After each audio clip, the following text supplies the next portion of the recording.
Welcome, everybody. Today's topic, intergenerational trauma, hope, and the healing power of narrative, is one of a series of colleagues and conversations that we've been holding for professionals and the lay population for many years. We see colleagues and conversations as a chance to look at topics that are most important for all of our work in a more informal setting, and a setting that invites, in fact, conversation. Before COVID, we were doing this in person, of course, and as the situation unfolds with COVID, we hope to return to in-person, although we might also think about doing some virtual or some hybrid so we can keep this open to our colleagues from out of state.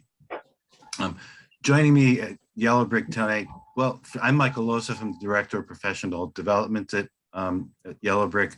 Also joining me tonight are my two colleagues, Dr. Bryn Jessup, who's the Director of Family Services and Systems here, and Dr. Jungmi Yi, who's the Director of Admissions, and Dr. Yi also runs the Women's Trauma Program at Yellowbrick, and that will become relevant as we go along.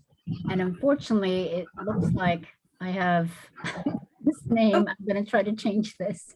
Oh, you Up there you are. Yeah. Hello, Dr. Yi. Hello.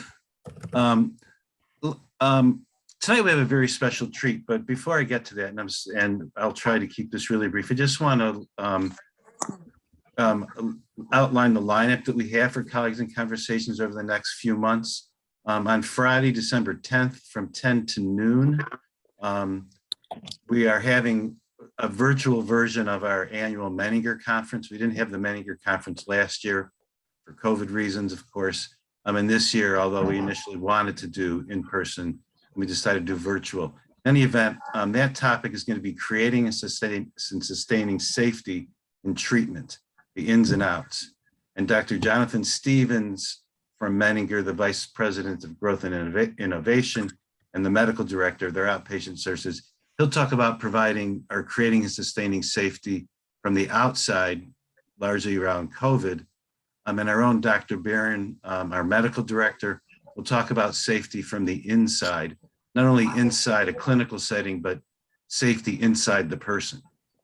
And I think that'll be a real compelling event. And on January 18th, from 6 o'clock to 7:30, Dr. Robert Gallitzer-Levy will talk about exploring gender in therapy, practical help for therapists in a new, challenging, and changing landscape.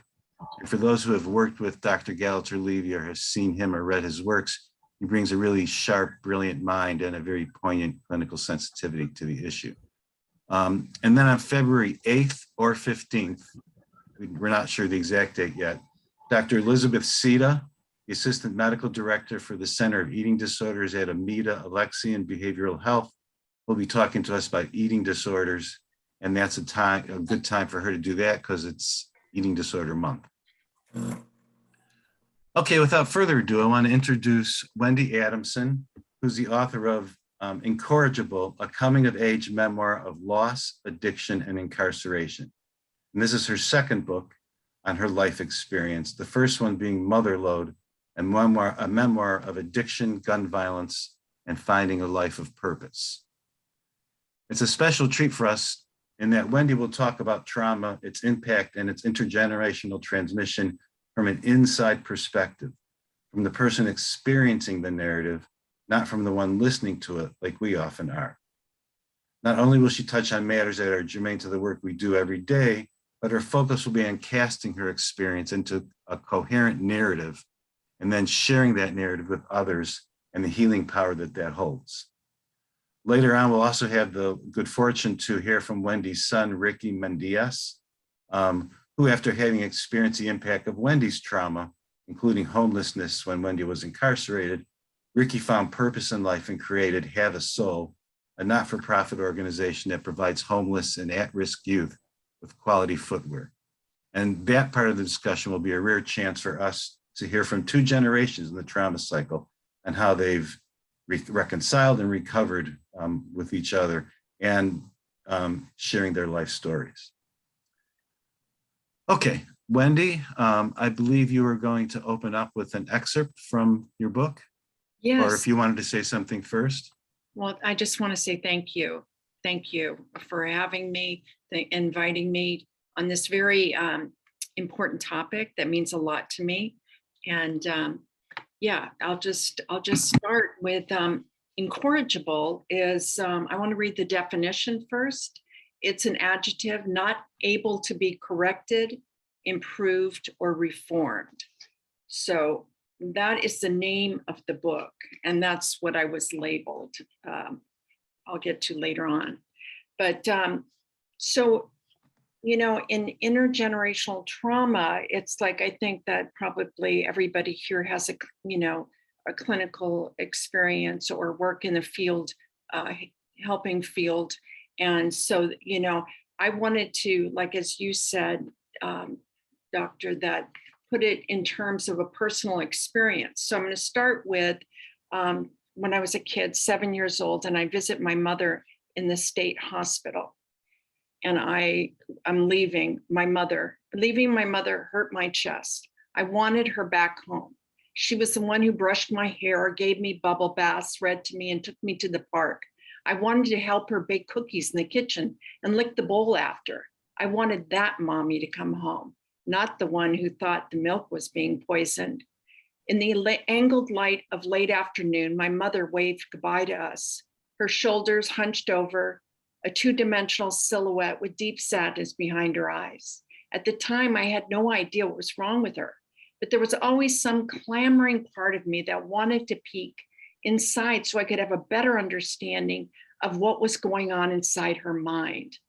And if I was able to understand, then maybe, just maybe, I could do something to fix her. And my mother would come home to love and adore me like she once had.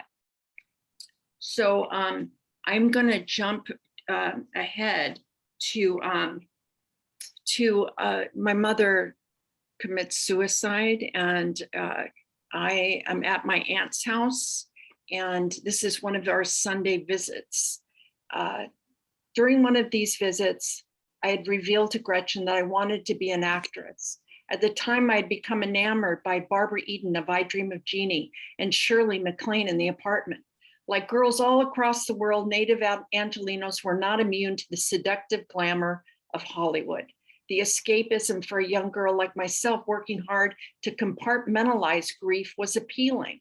When I told Gretchen, her face brightened with excitement. She said she'd love to give me acting lessons. So every week after drinks, while my brother and sister played croquet on the lawn, Gretchen took me out to the pool house for lessons. It was a small one bedroom with framed posters of blockbuster movies all over the walls. Vintage vases held fresh bouquets. A wooden Victrola AM radio sat on the end of the table. A small bar held glasses with gold leaf trim and a matching ice bucket. I sat next to Gretchen on a sage green, overstuffed love seat. Now, darling, every actress absolutely needs to know how to cry, she said, placing a hand on my knee. Try thinking of something sad. There was an irony in this request, given she knew my family history. But even when I scrunched my forehead, pouted my lips, the tears wouldn't come. I can't do it, I said, frustrated. It's okay, dear, watch me. Gretchen's face contorted as she drifted somewhere else. In less than a minute, her eyes were glazed over with tears. I was impressed. All I have to do is think about my mother who died when I was a little girl, she said. It's really She good. looked at me pointedly, adult eyes searching my little girl face. I didn't get what she was trying to do. I didn't understand the bridge she was trying to build between us. Now try thinking of something that makes you sad, she said. My throat closed up. I squished my brows together, trying to force the tears, but still nothing came. Somewhere in my short life, I'd grown determined to bury the scared little girl that I had become. Addicted to fantasy, I sometimes dreamed of being a beautiful model on a shiny cover of a fashion magazine. Other times I wanted to sing like Judy Garland when she belted out Somewhere Over the Rainbow. If fans adored me for my talents, maybe I wouldn't feel like I needed to apologize for taking up so much space in the world. I can't do this, I said, lowering my head. It's okay, darling. We can try a different emotion. How about showing me what it looks like when you're mad? Mad, I nodded. I scrunched up my forehead again, tightened my little hands into balled fists, dinged my fingernails into my palms. A part of me aimed to draw blood. I narrowed my eyes. My lips became nothing more than a slit. Anger was an emotion I could easily access, and over time, I would gain even more expertise. Yes, yes, yes, Gretchen said, holding a fearful hand to her chest. I'm scared. You look really, really mad. Proud of myself, I smiled. Looking back, Gretchen's impact on my life was subtle yet profound. I think ultimately that our bond was far deeper than any mutual interest in acting, but more about the physical and emotional fracture a girl feels when losing a mother at an early age. While Gretchen could access her grief through acting, she was probably trying to teach me how to do the same. But growing up in an atmosphere of secrecy, with Dad not wanting anyone to know about his wife's mental illness, I had begun to shut down. And while I never confided in Gretchen, perhaps if I had, I might have connected with a deeper and not, I would have connected with her deeper and not have felt so all alone. Later that same evening, while driving home on Sunset Boulevard, I ignored the chatter of my brothers and sisters and gazed out the window.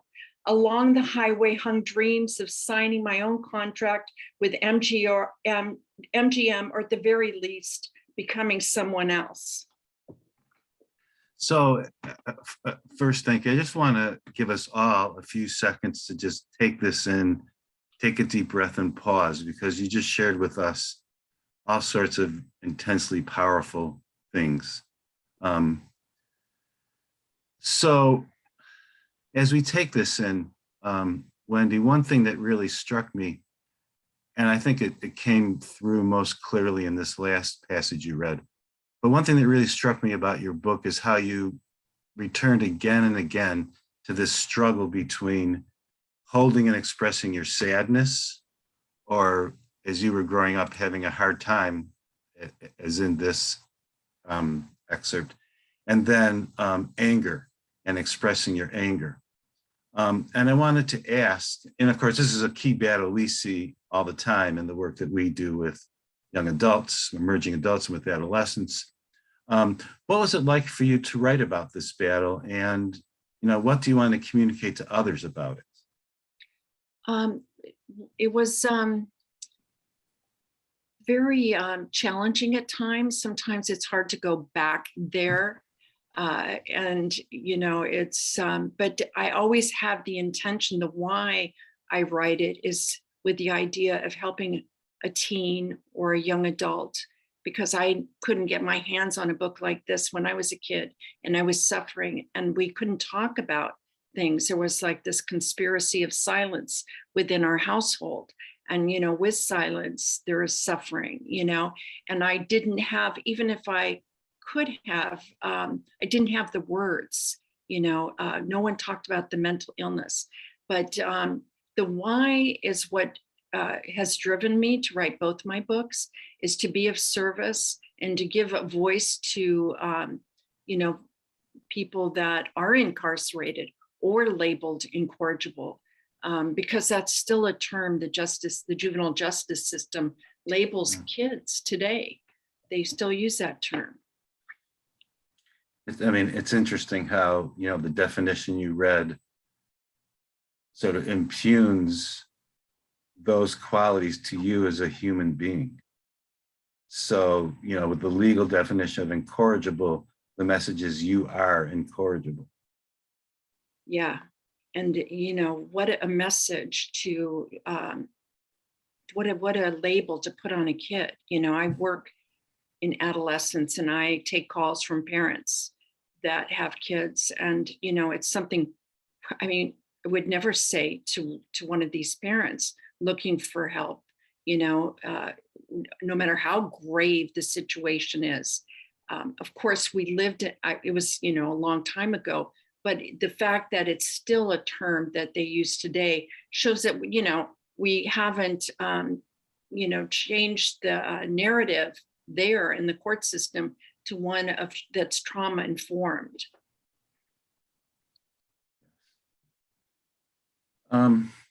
Another theme that I found throughout your book, and that I think was covered by the first excerpt that you read, was sort of the yearning and the hunger for love and protection. and often not really finding it.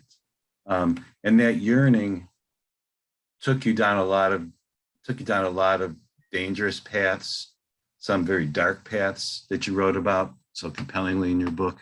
And what caught my attention was that always at the end of a path or end of an adventure, you made a Turn the decision. music off so I can listen to my class.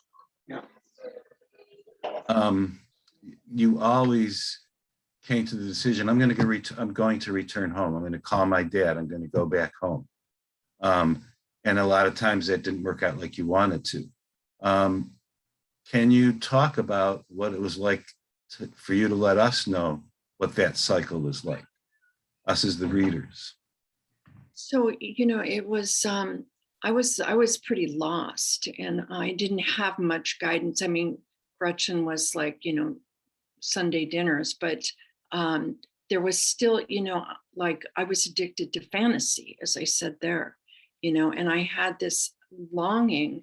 I grew up in like Ozzie and Harriet and Leave It to Beaver. And I had this idea, like if I walked down the streets and looked in people's windows, I had this idea that everybody else had this other life, just like driving home on Sunset Boulevard, and however, there was a secret, and the secret part, that was that I felt responsible for my mother, and I felt like there maybe was something I could have done so that, she didn't kill herself, and when I did find out that she had committed suicide was when I was a teenager.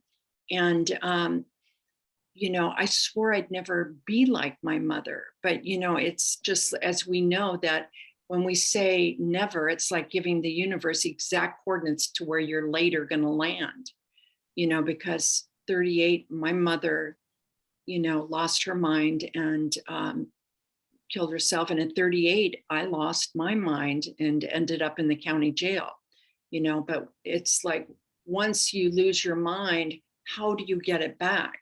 And I think that the books, help me, writing helps me, go deeper, it could deepen the narrative, it's like crosses boundaries. It crosses boundaries, and it like gives me an opportunity to design a different outcome, and if the outcome, I think is always for me about being of service. I mean, that's why I got in the field of mental health and addiction, because I felt like my experience, everything that I had been through, could be used to help someone else.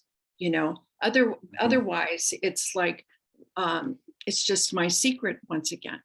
And so writing for me was a sense of freedom, not just and putting it out there to the universe. And it's like, I no longer have control of who reads my story. It's out there. But does that answer your question? I don't.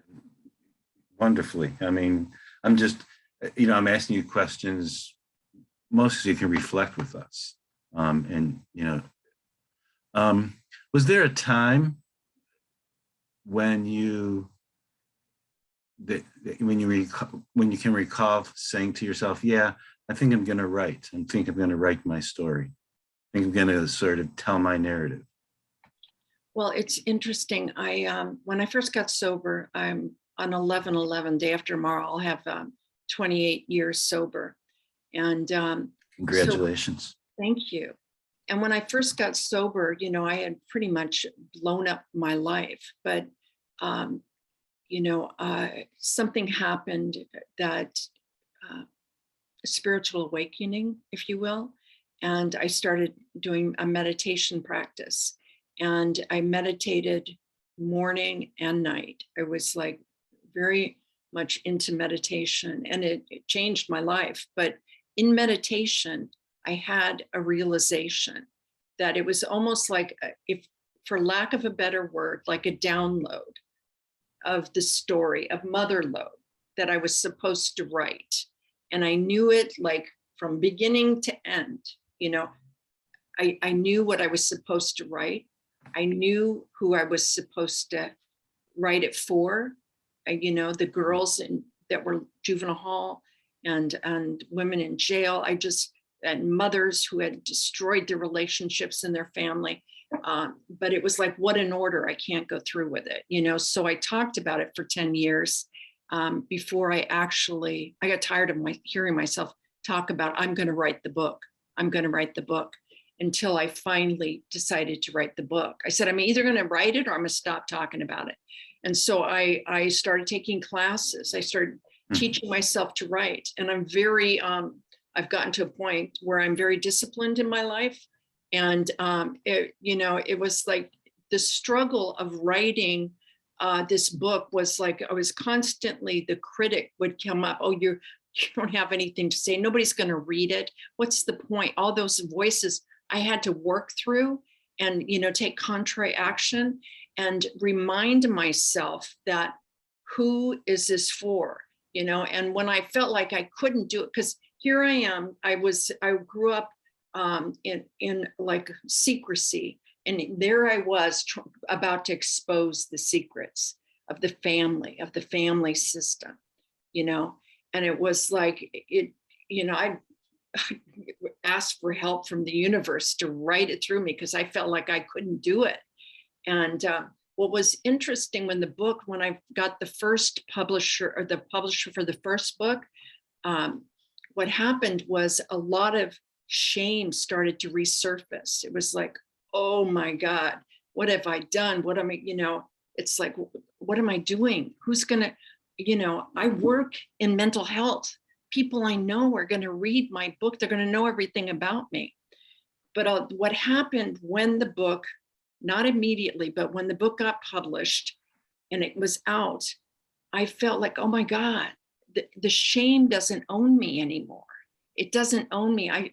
It was keeping me so small, so tight and restricted, not pushing the boundaries of my life, not taking any risks because I wanted to play safe. But once I put it out there, there was just like, it's out there. And then to it was like all that while I was writing, I was thinking about those girls in juvenile hall. And as soon as it came out, this woman read it and she said, your book could help people, women locked up. And I go, I know. She goes, well, I want to donate 30 books. And she donated 30 books of Mother Load, my first book.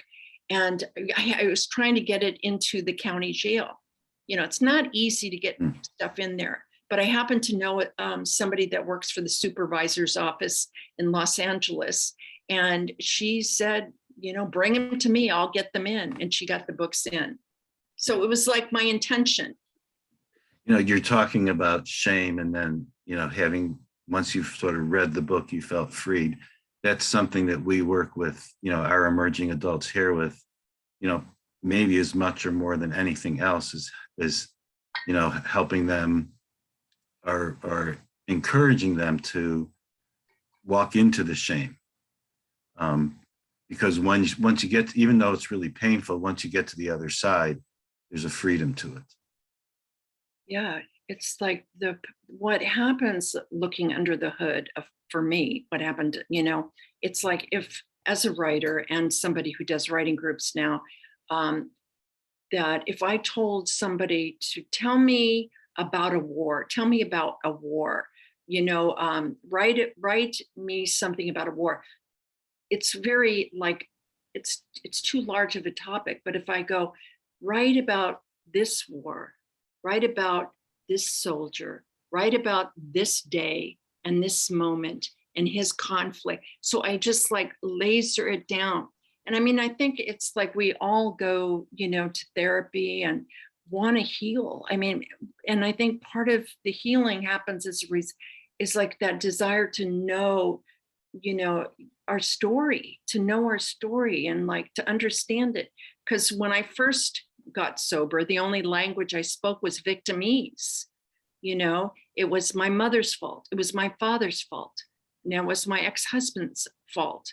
So blaming everybody else, I didn't take responsibility for and that was my get out of jail card, it just like, because I didn't have to take responsibility. So I drank and I used and I blamed everybody else and I was miserable. I mean, that was one thing that struck me about the book, is that even though you went into, in a very raw way, went into some pretty horrific and scary experiences, and also were treated miserably by a lot of people who otherwise we would wish would not treat you that way. You kept the book held a balance to it and sort of a humanity to it that was it really helped reading through the story. Well, thank you. I think that it took, if I would have written it when I first got sober, you would have gotten the victimese. That would have come through. But since I did the work and since I did a lot of shadow work, that I was ready to tell the story when I was ready to tell the story. All right. Now I'd like to thank you again. And really thank you for this book. It's really a gift. Thank you. I'd like to turn the discussion now over to Dr. Yee, who is our director of admissions here, and also Dr. Yee facilitates our weekly trauma recovery group for women. I do the one for men, but I'll just turn over to Dr. Yee, and then she'll lead you into a reading from another reading from your book. Okay. Can you tell me the page of that? Oh, yeah, I got it. 165, I think. Yes, I got it. Okay. Hi. Hi, thank you so much. This is very inspiring. So a question that I have was, it's very clear that throughout this, your life and writing of these books, I mean, you're telling your story. It's also quite clear through your writing that there was so much kind of, I'm going to call it resilient, maybe resistance too, but resilience. I'm wondering what helped you kind of keep going, through all these, challenges that you were faced with as a child and, as an adolescent and as a young woman. Well, I think that I had that quality, of I was a fighter, I was a fighter. And that has kind of, I've, that fighter quality I have, instead of fighting everybody else, I am like, well, I'm surrendered. I feel like on most days I'm surrendered and I feel like I am aligned with a purpose. I'm aligned with a purpose and, but that determination that I had to destroy my life is now one where I want to heal the family. For me, getting sober wasn't just about stop drinking and using. It was about healing the family, and because I worked with families, because I have, I continue to see, families such as mine. I thought, what better message to convey that in spite of where you've gone, in spite of circling the drain for decades, in spite of impacting your kids, you can change the system. One person wakes up in the family and makes a concerted effort to heal. And, it was like, I didn't know how to be a mother because my mother killed herself when I was 7, but I learned from other women, and I was determined. I was determined to change the trajectory of the family lineage of trauma and mental illness and alcoholism to one of healing and recovery. And that is deepening the narrative of one story. It's like, it's like I made a decision, to do that, but I still have to constantly apply effort. So it's kind of decision, effort, working together to create another life. Okay. So I'm thinking about I mean, I think it's hopeful as we all reflect on our lives and the decisions that we've made and, you know, the actions that we've taken and so on. I'm wondering for you as a child, especially after your mother committed suicide, and it sounds like you didn't know at that time that's what it was, but that's an incredibly significant loss as well. This kind of resilience that you're talking about right now, I'm wondering what it was like for you as a child in that moment. So as a child, I didn't feel resilient. Yeah. No, I didn't feel resilient. I felt broken. I felt scared. I felt like I was being gaslighted much of the time. I felt like we were under contract to keep the secret behind closed doors. Mhm. So there was no language for me at 7 years old. Right. And the first 7 years of my life, my mother was suicidal. Right. Okay. So it was fight, flight, freeze, all of that happening. So, no wonder I learned to live a defended life. Mhm. No wonder I was,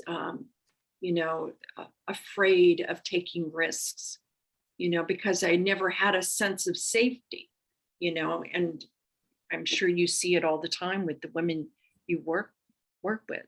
Mhm. What I don't see enough of is the family afterwards, I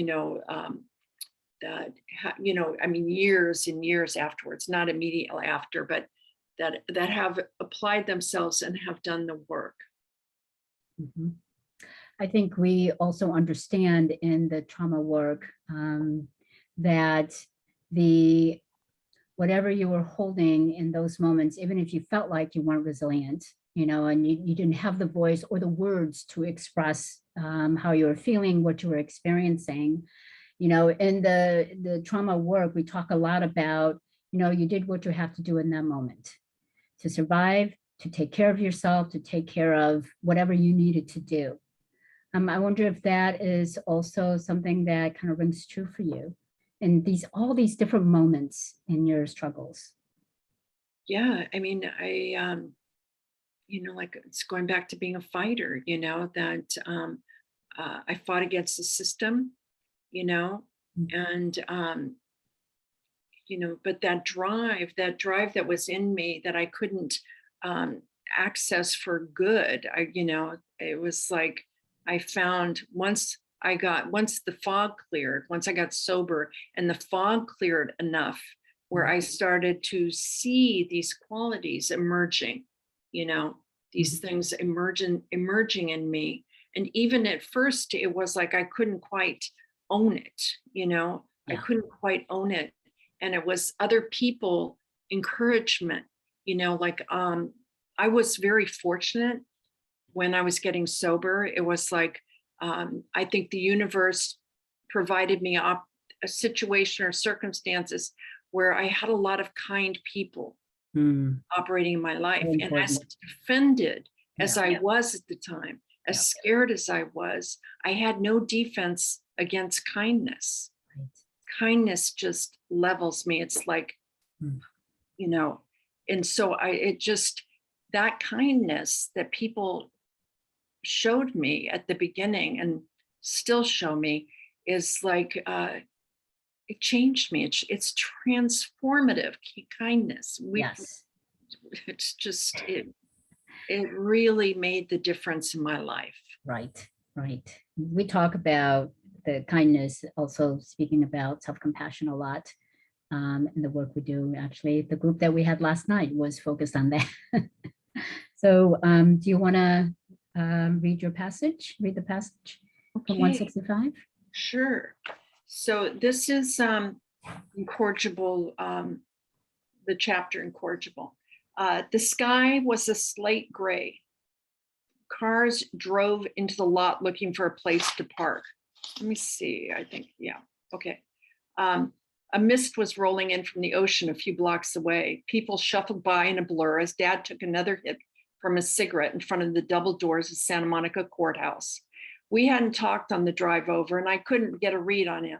His lips were pulled tight and his eyes were cold and blank. He must hate me. Why shouldn't he? I was the kid who gave him all the hard time, the one who cut her wrists, the cause of his late night trips to the police station. Another kid in formal clothes passed by us and entered the courthouse. Dad was wearing his button-down shirt and slacks. He snuffed out the cigarette and waved me inside, where attorneys in expensive three-piece suits were rushing down the corridor with briefcase in their hands. Uniformed cops and what I suspected were undercover narcs were talking to each other in hushed tones. I kept my head low and walked a few feet behind my dad. I was embarrassed by his limp. His emaciated polio leg had become an indicator that he too was broken. And by then, Dad had trained me to hide the family's flaws. When we got to Division A, it was overflowing, and exhausted parents and a bunch of fuck-ups around my age. I followed my dad up front, where we found a couple of seats. My thoughts were buzzing inside my head like bees in a jar when everyone in the room stood up when the judge entered wearing black flowing robes. After an hour, kids got called up in front to Judge Thomas. I was beginning to learn the drill. None of them got a chance to plead guilty or not guilty like I'd seen on television. In juvenile court, the kids were usually put on probation or asked to come back in 6 weeks for a progress report. The judge seemed kind of cool, and I was convinced I would probably get probation when my name was called by the bailiff. Pushing the bangs out of my face, I followed my dad beyond the sectioned off area to stand by side, a long conference table in front of the judge. My mouth was dry, my throat tight. I shifted my feet. I chewed on my lower lip. So Wendy, it says here you ran away from home. Judge Thomas' voice was laced with concern. Well, yes, sir. Dad, in all his infinite wisdom about the inner workings of my mind, stepped in to speak. Excuse me, Your Honor, I'd like to say something to the court. Yes, Mr. Adamson, go ahead. I honestly don't know what to do with Wendy anymore. She doesn't listen to me and does whatever she wants. His voice was seething with frustration. There was a moment of silence, and Judge Thomas glanced at me. Do you think counseling might help? He asked. No, nothing helps. I can't control her anymore. I give up. My dad raised both hands and shook them in the air as if he was surrendering.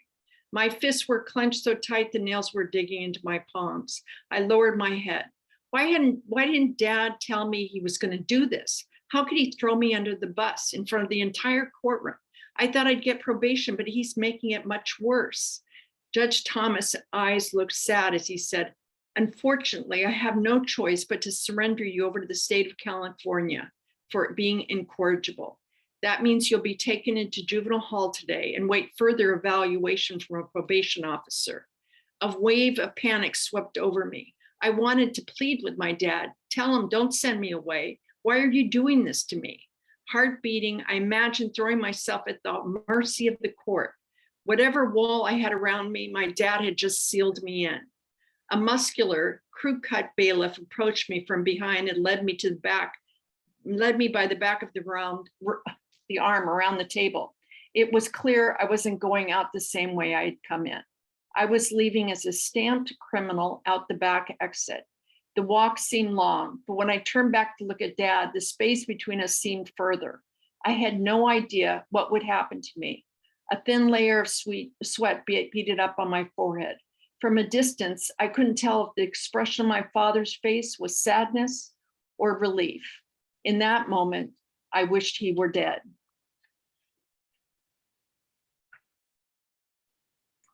That was very powerful. When I read that chapter, that was incredibly powerful. I wonder what it feels like for you to read that now. Just a sense of abandonment that I kind of experienced when I read that. Yeah, I mean, because I've done the work that it doesn't have the charge. Yeah. You know, I have done a lot of work on myself, and so it doesn't have the charge, or if it had the charge, I wouldn't have been able to write it. I mean, there are certain chapters in my book, especially Mother Load, that when I was first starting to write, that really were difficult, and I would have a physical reaction to it. Yep. You know, and it's surprising that I didn't give up, that I kept writing. But, you know, it was, again, the desire and the wanting to help people. You know, that's why I write, is for those people like me. I'm what, you know, when I was in juvenile hall, I would have loved to have had a book like this to read. Mhm. So how did So- you choose to include that particular experience? How did I? In the Because it's book. the name of the book. Actually, this is Yes. just, this is my rap sheet, the first page of my rap sheet. And underneath you can see the dates and when I was labeled incorrigible Mhm. and stuff. And so, yeah, my son helped me design both covers on both books. Mhm. So yeah, I wanted to bring shine light on the justice system, you know, because I was appalled that they're still calling kids incorrigible. Thank you.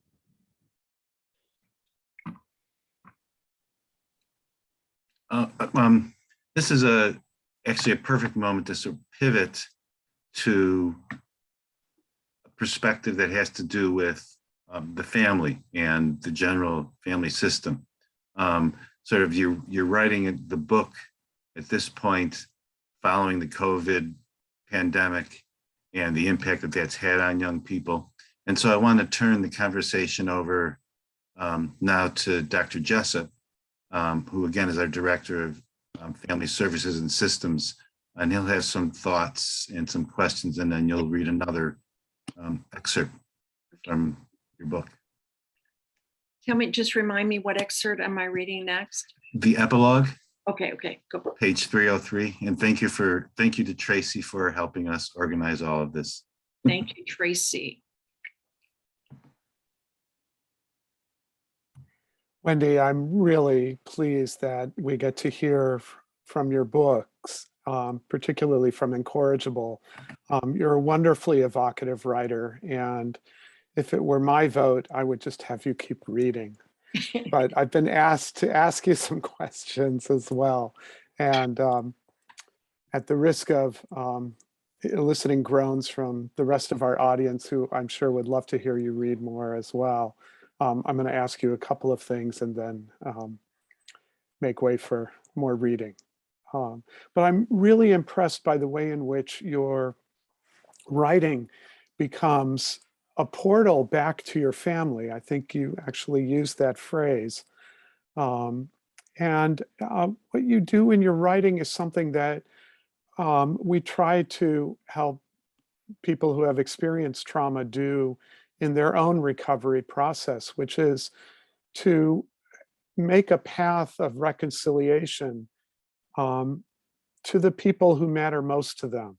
And often they are also simultaneously the people who have most hurt them.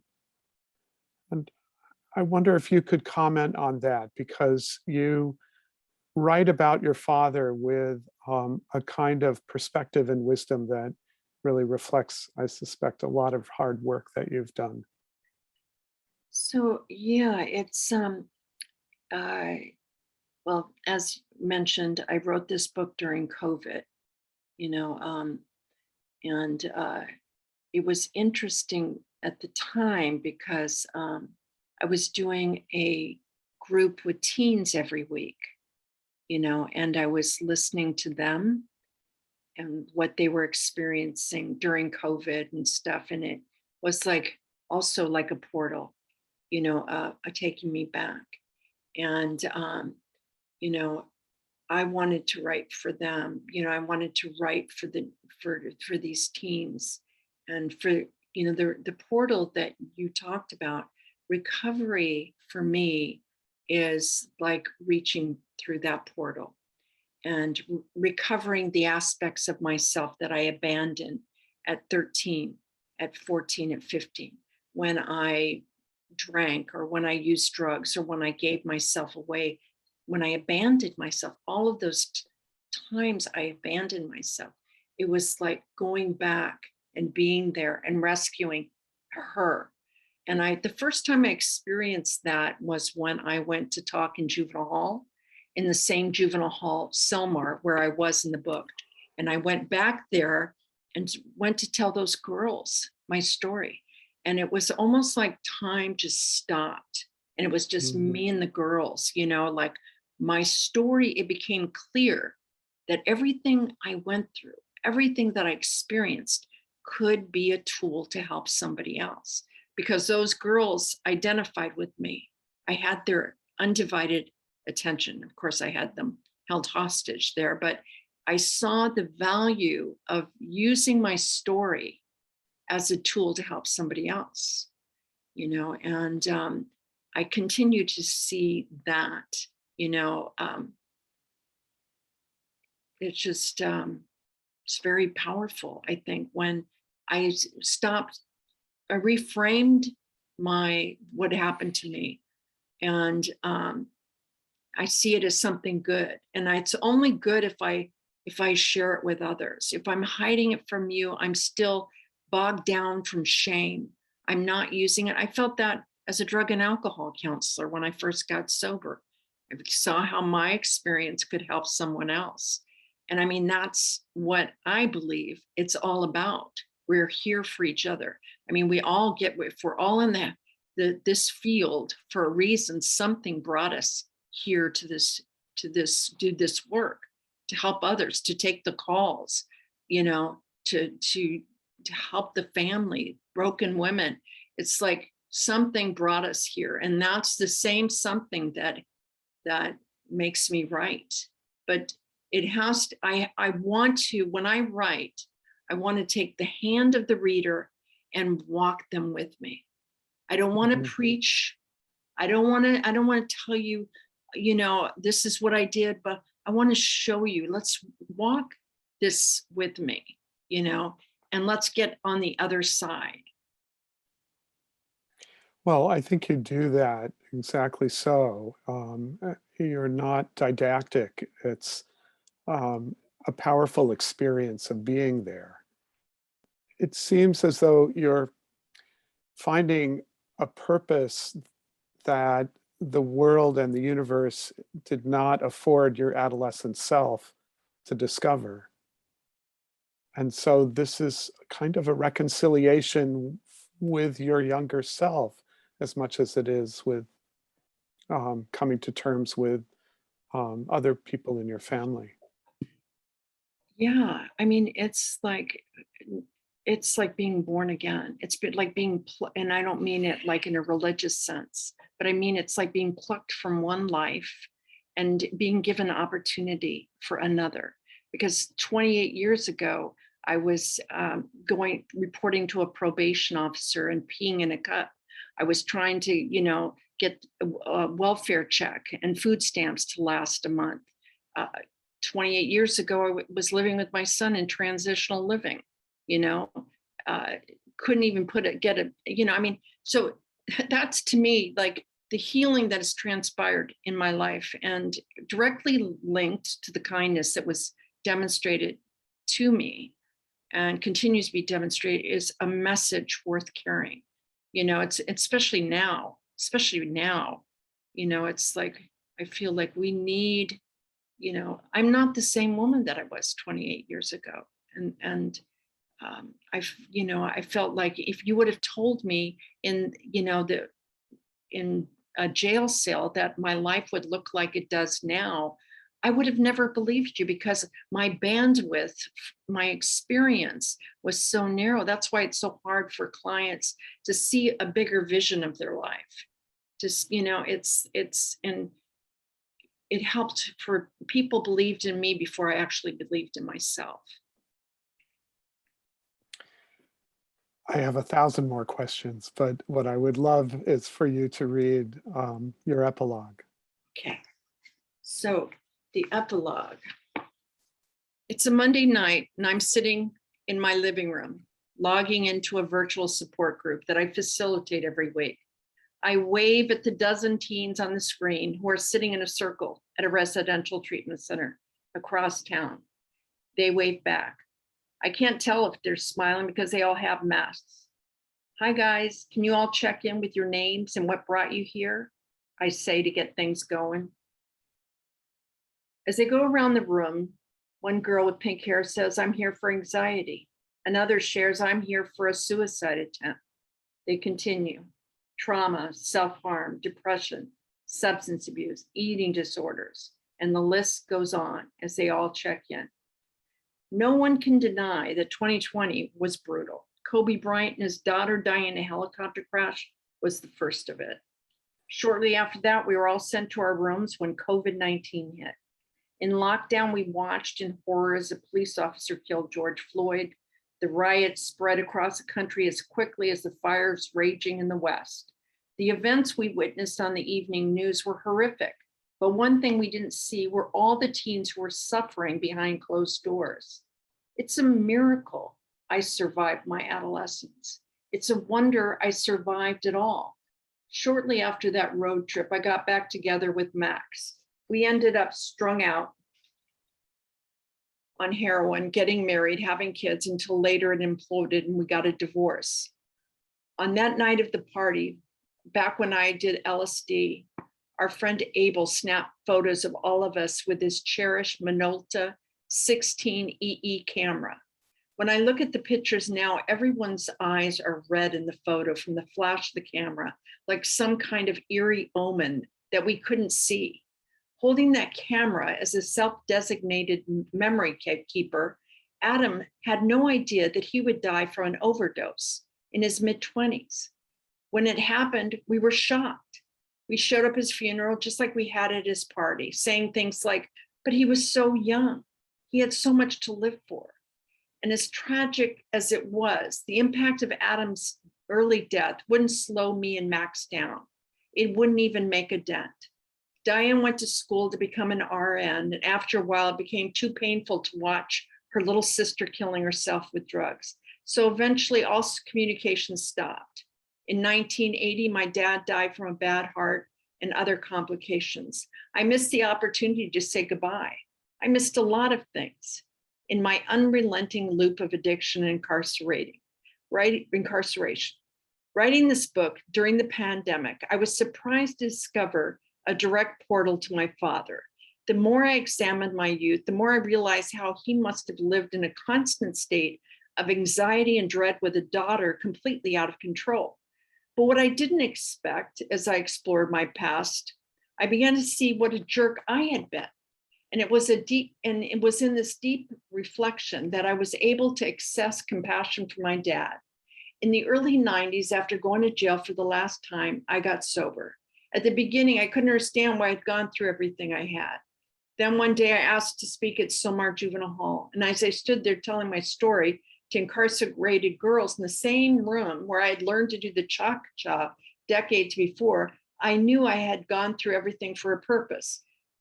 If I was willing to use my life experience to help someone. In the Zoom group, after everyone checked in, I tell them what it was like for me as a teenager. I felt alone. I had no one to talk to. I turned to drugs to numb the pain. Their heads bob up and down as they relate.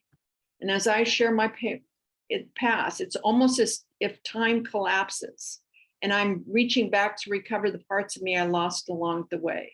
I am reclaiming the younger version of me, the girl I abandoned every time I took a drink, the one that I did when I was doing drugs. If only I knew then that there were others in the world who were hurting like me, perhaps I wouldn't have done all those crazy things. But the beautiful thing about life is people change. The catalyst for that change may come as a result of some leveling circumstances, like going to a treatment center, juvenile hall, or jail. It might come from the despair you feel deep in your gut. My motivation came from the simple desire to be a better mother to my own boys and to change the trajectory of my family's lineage.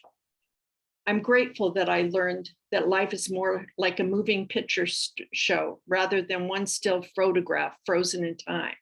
I hope we all get the opportunity to tip the cosmic scales towards ultimate redemption.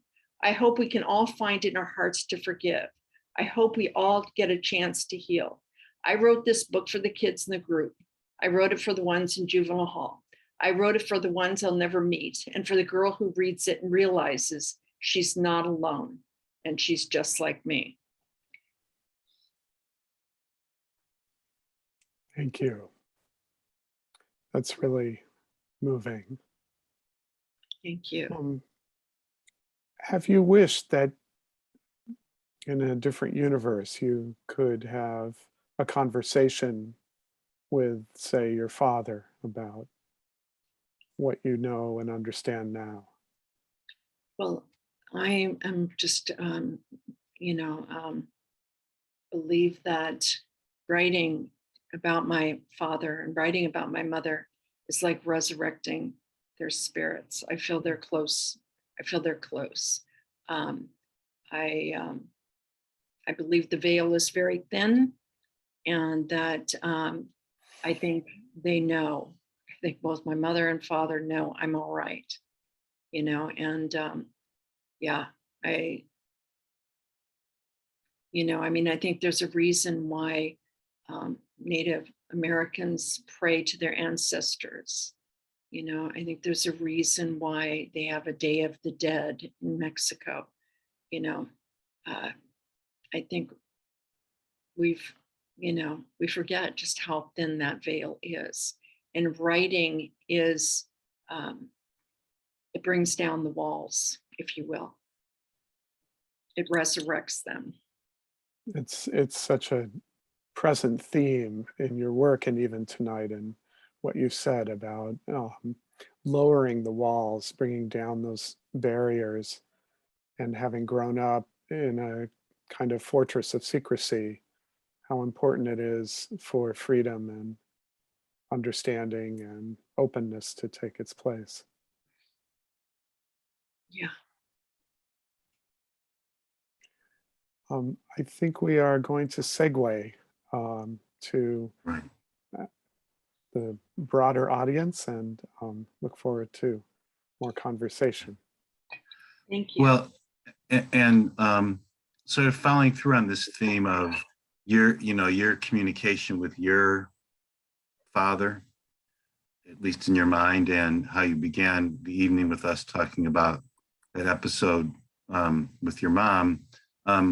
We're lucky enough for you and for your son to join us, for Ricky to join us as well, and who's experienced the trauma in the third generation, in a sense. And as a way of introducing Ricky, we have a video.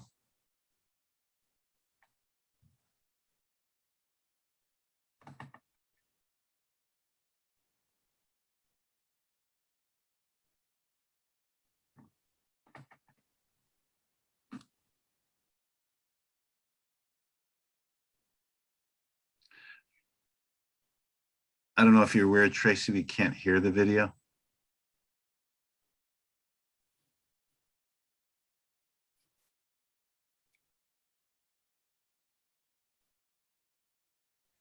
We're going to try this one more time. Sorry, guys. Hold on.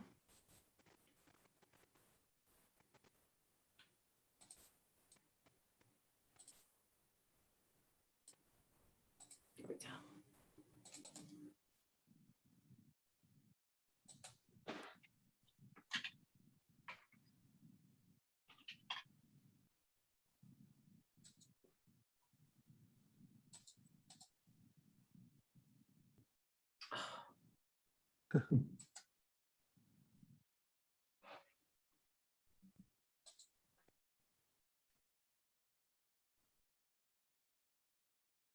I apologize, everybody. Michael, why don't we start the conversation, and I'm going to try to get it back.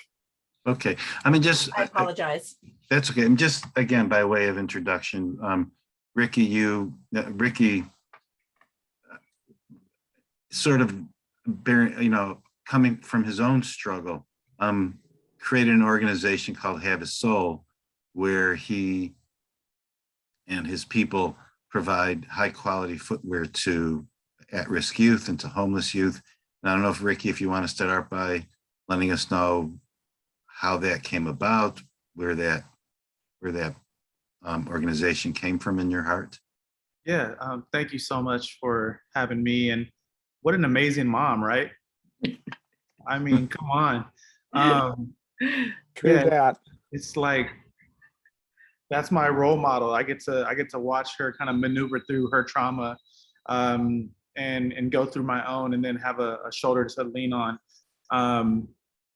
But Have a Soul started, when she went to jail early on, I was 9 years old. I was sleeping on the couch and I woke up in the sheriff's station to a bunch of police officers surrounding me. So I knew there was something wrong. So she does that year in prison. In that time, I was homeless, living in a car.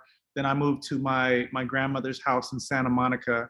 And what I realized about Santa Monica was that most of my peers had everything that most of what they wanted. And it was just a struggle for me. So she does that year, and then when she gets out, we move into this low income women and children's shelter, and just more anger for me. We were on welfare. Just being poor was embarrassing for me as a child. So that was a struggle.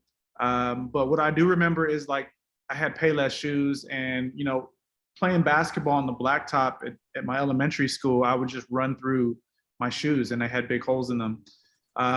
There was a woman that lived at the shelter before us, and she was coming to share her experience. And, she was talking to my mom, trying to just lift up her spirits. And I kind of barged in saying, hey, Mom, the holes, they got bigger, and just completely embarrassed her. But, like my mom was saying, that kindness, it has something special to it. But this woman, Becky, didn't hesitate. She took me to the van store and bought me 2 pairs of shoes that day. And I'm 10 years old now. And what I realized in that moment, even before I realized that was kind of her, I just knew that shoes, whatever room I walked into, I wanted a new pair of shoes on my feet, because I would later find out that I was going to hide behind material items. I was going to masquerade as somebody else.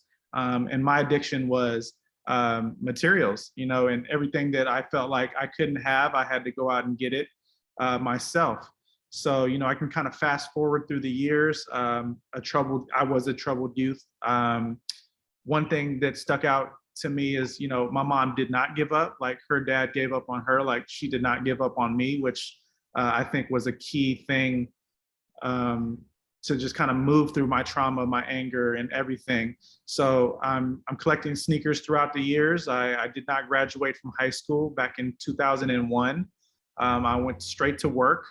And then all the jobs that I had really weren't fulfilling, but at least I could get enough money to buy a pair of shoes. So, more years go by, I become a photographer.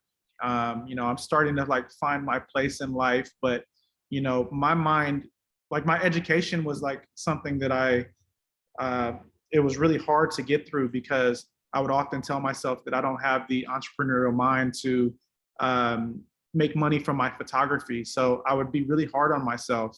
Now I'm 31, and this is 2014. I have 150 pairs of shoes, and I'm only wearing about 5 of them.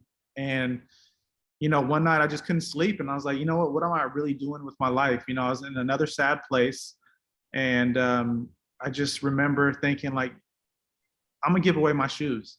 And I remember calling my mom. She was like, whoa, what do you mean? How are you gonna do that? And I was like, well, I don't know, but I'll figure it out. She was like, all right, well, okay. And then I called another friend, and I was excited. He had more shoes than I did at the time. And he was just like, that's a dumb idea. You're not going to do it. So he kind of just kind of took a dump on my dreams. It hurt me. So, but when somebody tells you you're not going to do something, you do it. So in that conversation, I said, oh, wow, I know what I'm going to call it. It just popped in my mind. And I was like, I'm going to call it Have a Soul. And when I heard the words come out of my mouth, I realized then that this could be something big. And yeah, now we're 7.5 years old. We've given out probably 35,000 pairs of shoes in 30 something cities across the United States. And yeah, there's just been a lot of healing, and now I'm dealing with homeless youth and their trauma. And I actually just graduated this year from high school. So 20 years later, I graduated from high school.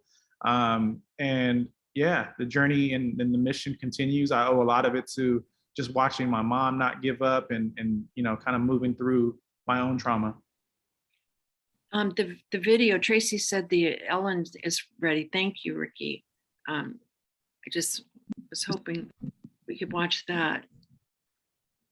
Poverty, he was living in and out of shelters and always had holes in his sneakers. Now at 37 years old, he has given over 25,000 pairs of sneakers to people in need.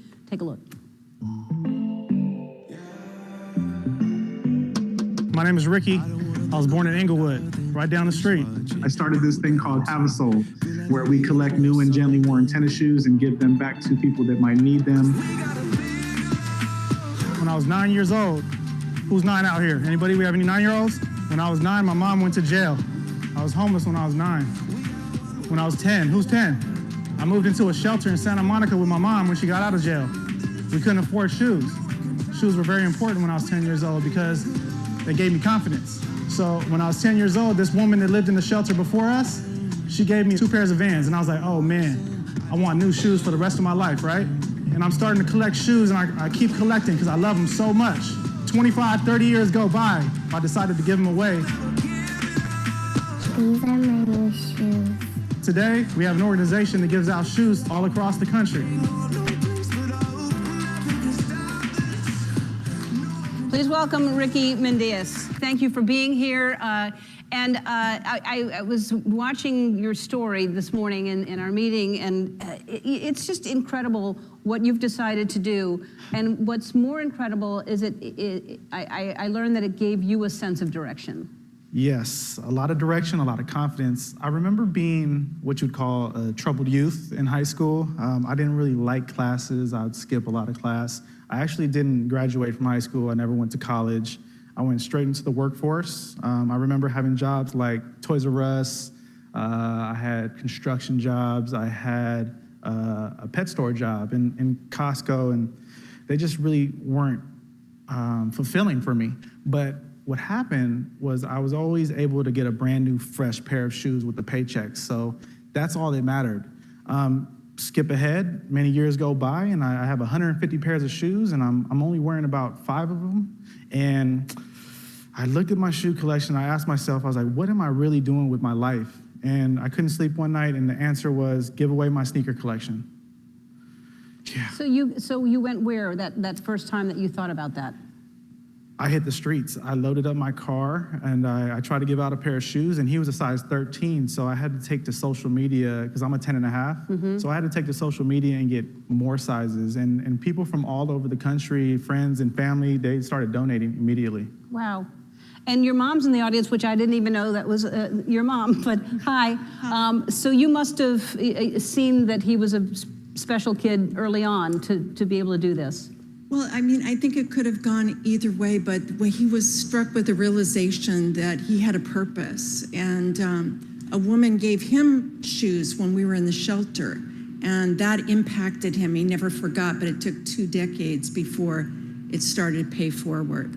It just goes to show you that by doing something for a kid, you have no idea the impact that's going to do for that kid, that you've turned into this guy, that just because of that woman doing that for you. Yeah. Okay, so you've given away 25,000 pairs of shoes. How do you get these shoes?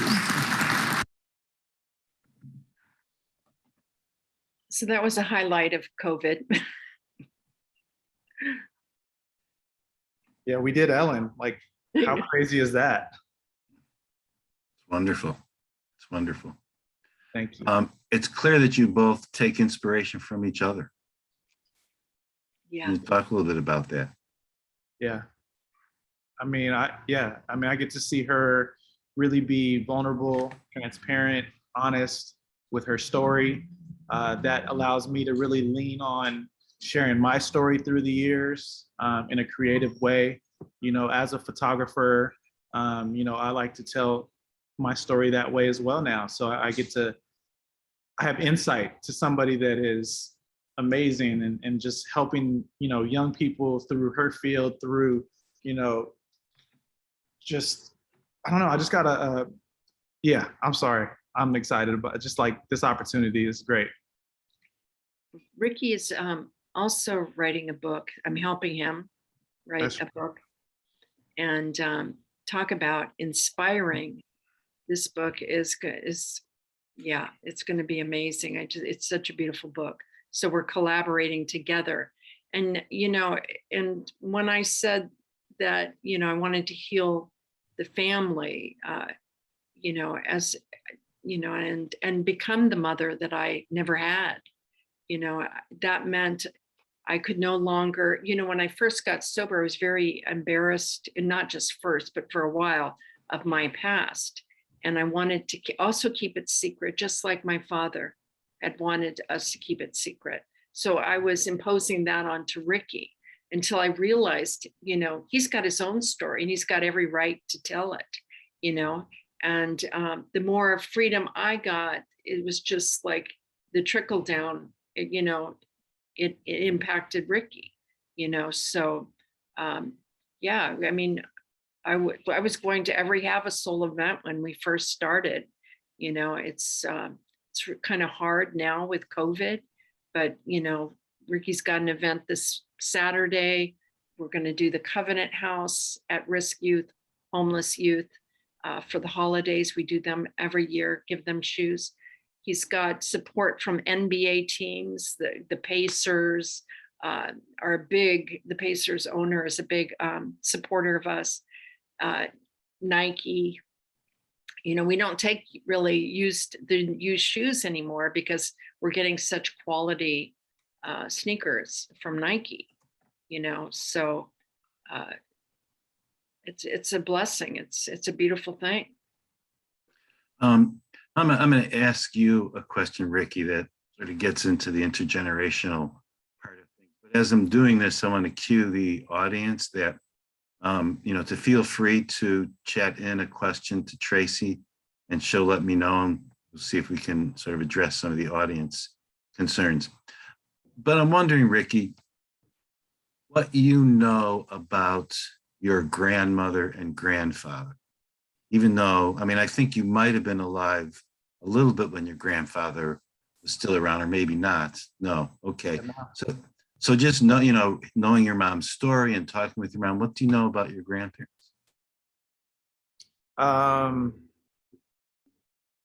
Yeah, I mean, it was just what I know about the household. I think about it in that way. It must have been a tough place to grow up in. Man, I've had my own story, and just to really try to put my feet in her shoes, like, it's kind of impossible for me to do that. Just imagining a suicide at age 7, man, it's hard, you know. So I don't really go there too often because I think it's not a pretty place.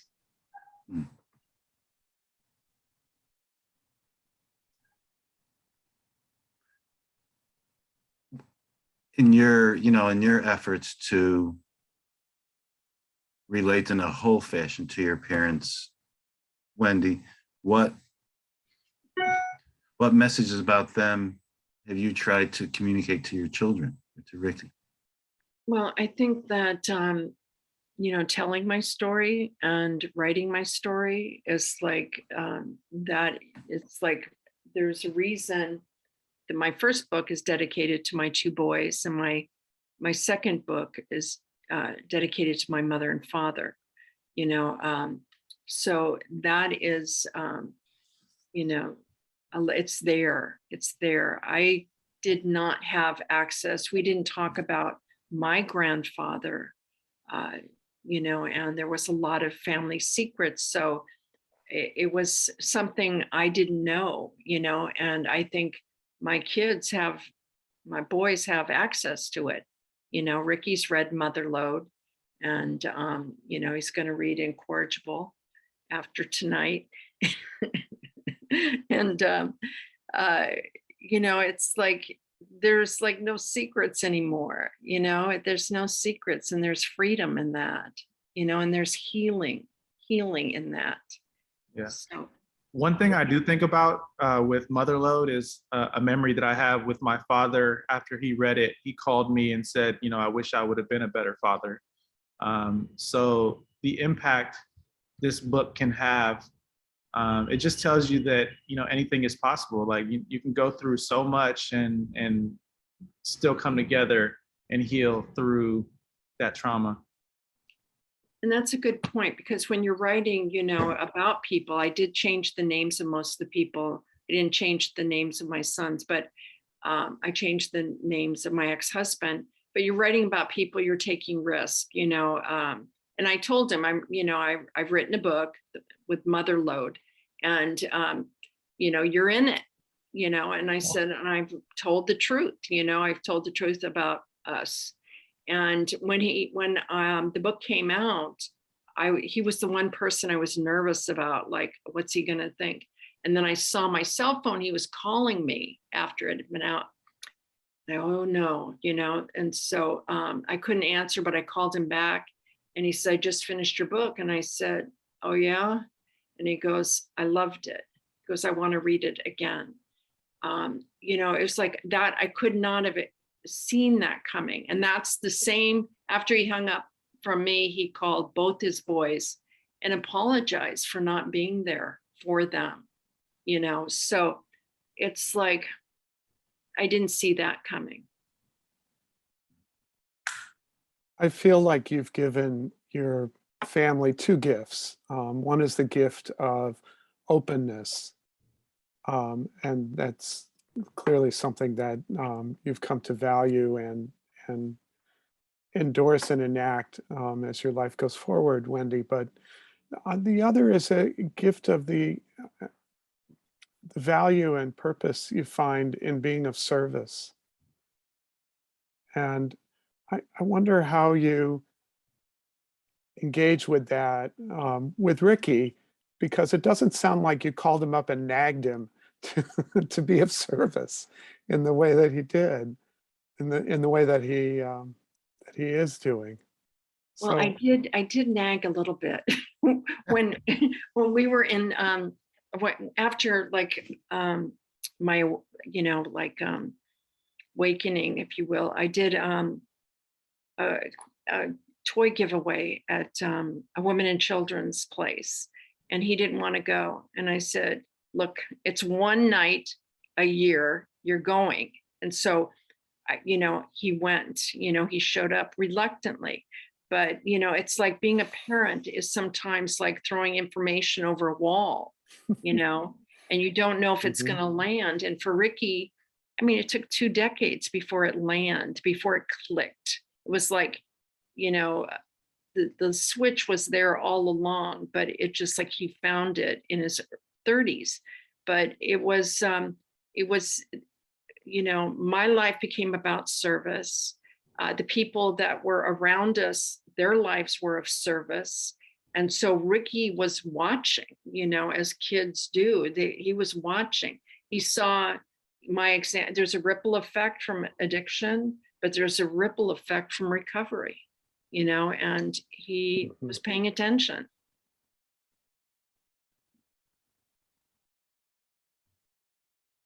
there's a saying in, of course, in the addiction and recovery world, that the opposite of addiction is connection. And it seems to me that you both now have made lives that bring you into connection with other people in some really meaningful ways that are sustaining for each of you. Yeah. And go ahead. No, I love that you point that out, because I think that that's one thing I've learned from her, and the storytelling is being open with, you know, what I've gone through, and, you know, seeing the impact with the young people that I work with, you know, thanks to her. So it's awesome that you point that out. That is also true for trauma. One of the best antidote is, you know, connection and relationships. Yeah. Yeah, I mean, Ricky and I have gone back to the transitional living that we were in, and given out shoes there. And it's like deeply satisfying. It's like a full circle moment when a mother and son that had gone through the transitional living come back, you know, to bring shoes to the people, you know. And I mean, the moments, I can't tell you how many moments, like a moment when a mother comes up to me crying, or a kid comes up to Ricky, you know, it's just like, those are priceless. You know, those are priceless. And I could have missed it all, you know.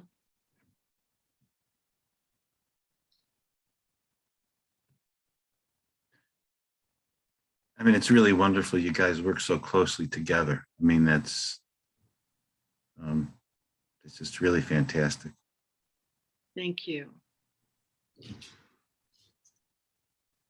The audience is quiet today with questions. You can never tell. I mean, it's not because this isn't engaging material, that's for sure. No questions, huh? Okay. Wendy, I want to point out, this is Tracy, that you did get a congratulations on your sobriety. I don't know if you got to see that. Yes, thank you, Justin. If Justin's still here, but thank you. Yeah, 11/11. Yes, congratulations. And also we've gotten an inquiry about your writing group. So I'm needing follow-up information on that. So they're talking, they just don't have specific questions for the panel right now.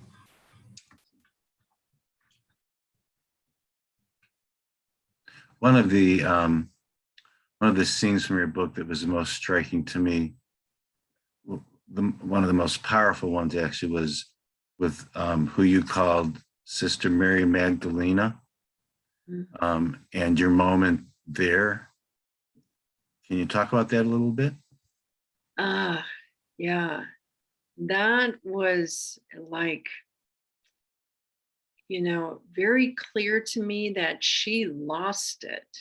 She lost her shit with, because by then, you know, you can see the arc in the story. My defiance is rearing, it's rearing up.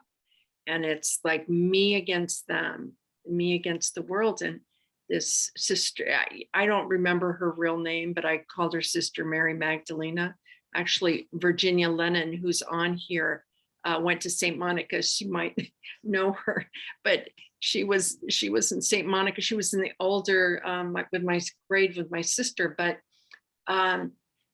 yeah, it was like I was like a class clown. I was disrupting the class, and she didn't like that. And she tried to get me to behave, and I wouldn't behave.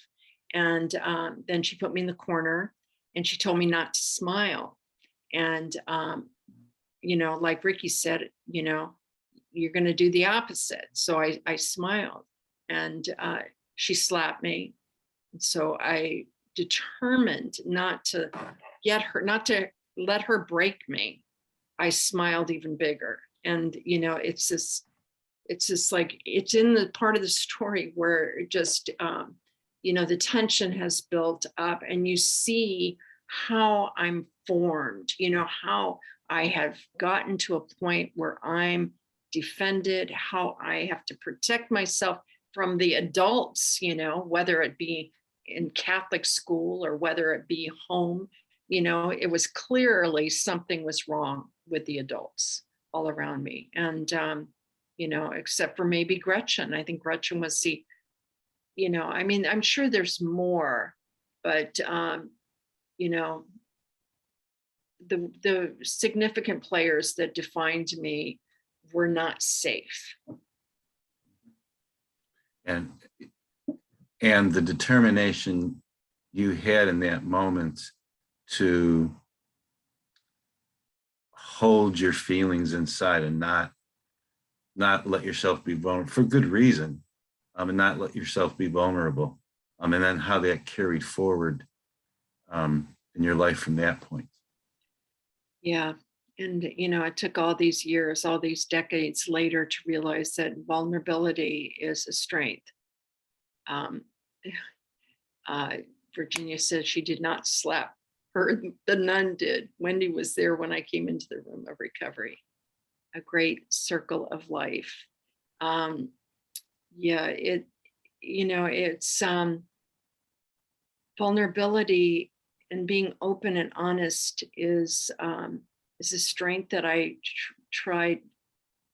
You know, I thought that crying was weak. I thought that telling your truth was like, you know, you couldn't do it, but it's like, yeah, the paradox is, you know, and I'm telling my truth, and I'm vulnerable, and I'm honest, and it's a superpower. It's like that's my strength. I'm thinking about the incorrigible teenager that you were, who summoned this tremendous angry defiance, at least some of the time, and how in your older, wiser, sober adult life, it seems you don't have need of that kind of rage. And maybe the vulnerability you describe is one path out of that rage. Or do you still find it, just lurking in the shadows? I don't, but I'm reluctant to say that, because I feel like once I say that, then, somebody will cut me off in traffic and I'll go, oh, but I'm very calm. I think